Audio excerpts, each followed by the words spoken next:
হাসপাতালে শেষ সময়ে কাতরাচ্ছিলেন কবি সুকান্ত ভট্টাচার্য। সে সময়েও তার পকেটে পাওয়া গিয়েছিল কিছু বিড়ি আর অল্প কিছু জমানো পয়সা। আত্মমর্যাদায় অটল এক মানুষ, যিনি কখনো কারো কাছে হাত পাতেননি। তাই তো ক্ষুধার জ্বালা মেটাতে বেছে নিতেন বিড়ি। এমনই এক ক্ষুধাময় রাতে তিনি লিখেছিলেন পৃথিবীর সবচেয়ে নিষ্ঠুর সত্য, ক্ষুধার রাজ্যে পৃথিবী গদ্যময়, পূর্ণিমার চাঁদ যেন ঝলসানো রুটি। অনেকে এই লাইন প্রেমের উপমা হিসেবে ব্যবহার করেন, কিন্তু এর ভিতরে ছিল এক নির্মম বাস্তবতা, ক্ষুধার বাস্তবতা।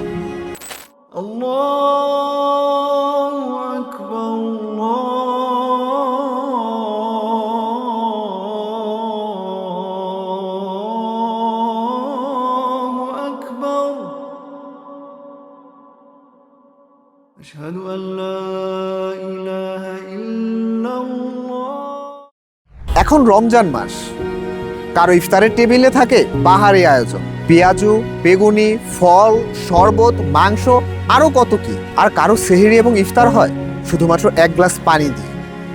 হ্যাঁ, শুনতে অবাক লাগলেও এটি আমাদের সমাজের নির্মম বাস্তবতা।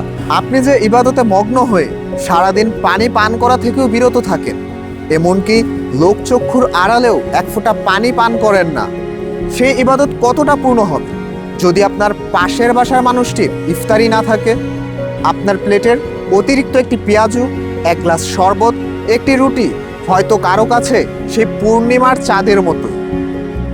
আপনার বাড়িয়ে দেওয়া এক প্যাকেট ইফতারি কারো কাছে হতে পারে সত্যিকারের পূর্ণিমা। রমজান শুধু না খেয়ে থাকার নাম নয়, রমজান হলো অন্যের ক্ষুধা অনুভব করার শিক্ষা।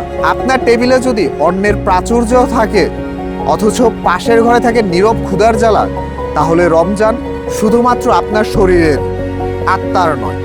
কারণ ক্ষুধা অনুভবের নামই হলো রমজান।